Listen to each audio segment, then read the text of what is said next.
Assalamualaikum warahmatullahi wabarakatuh. Salam kader Madrasah Muallimin Muhammadiyah Yogyakarta. Para siswa sekalian, apa kabar? Kaifa halukum? La'allakum turhamun wa la'allakum tuflihun wa la'allakum tashkurun.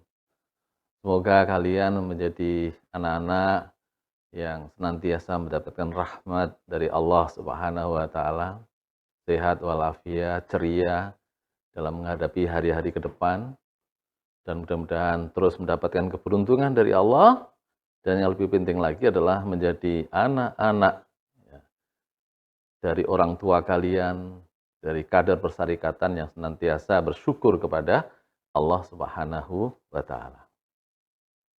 Kali ini kita akan memasuki pelajaran yang kedua, yang topiknya adalah tentang latar belakang berdirinya dinasti Umayyah di Andalusia.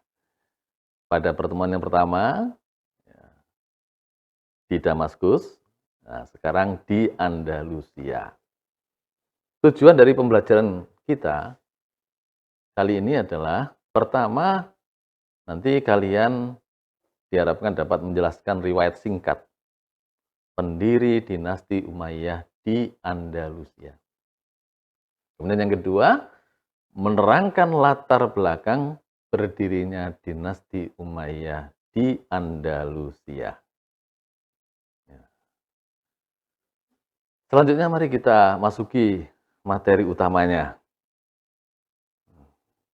Bagian pertama adalah pendiri dinasti Umayyah di Andalusia. Siapa pendirinya? Yang jelas pendirinya adalah Abdurrahman Ad-Dakhil.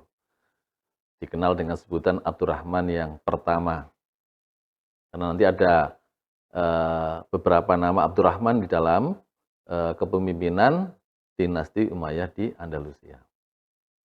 Secara de facto, secara faktual, sesungguhnya dinasti Umayyah ini sudah berdiri di Andalusia sejak tahun 711 Masehi sampai dengan tahun 755 Masehi. Dengan status sebagai bagian dari dinasti Umayyah yang berkedudukan di Damaskus. Tetapi secara de jure, secara hukum gitu, mulai berdiri dinasti Umayyah di Andalusia itu pada periode kedua, bukan pada periode pertama. Yaitu yang berlangsung sejak tahun 755 sampai dengan tahun 912 Masehi. Dan berlangsung sampai berakhirnya periode ketiga, tahun 912 sampai dengan tahun 1013 Masehi. Dengan Cordova atau Cordova sebagai ibu kotanya. Pada kedua periode tersebut, periode 2 dan 3, ya, statusnya terlepas dari penguasaan dinasti Abbasiyah di Baghdad. Ya, kita tahu ada terjadi perebutan kekuasaan, pertumpahan darah di Baghdad, ya, penggulingan dinasti Umayyah oleh dinasti Abbasiyah. Nah,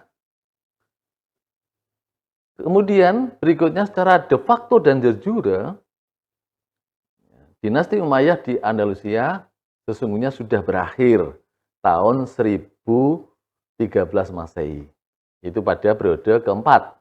Yang periode keempat ini berlangsung sejak tahun 1013 sampai dengan 1086 Masehi.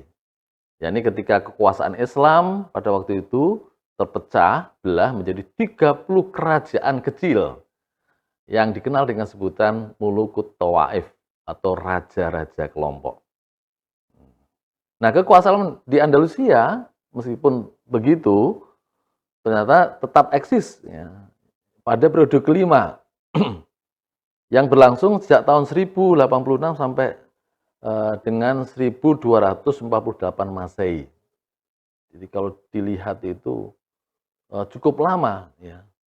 Tapi penguasanya pada waktu itu adalah dinasti Murabitun yang kemudian dilanjutkan dengan dinasti Muwahhidun. Yang kedua dinasti ini berasal dari Afrika Utara.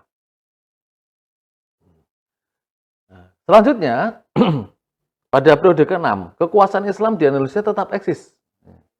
pada periode ke-6 yang berlangsung sejak tahun 1248 sampai dengan 1492.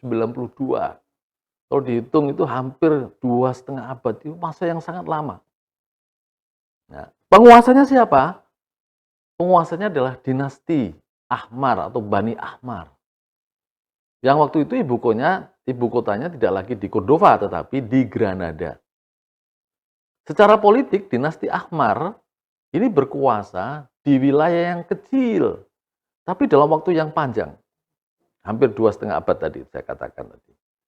Bahkan peradaban Islam sempat kembali mengalami kemajuan. Seperti pada masa atau pada zaman Abdurrahman ketiga yang dikenal dengan nama Abdurrahman An-Nasir yang berkuasa pada periode ketiga.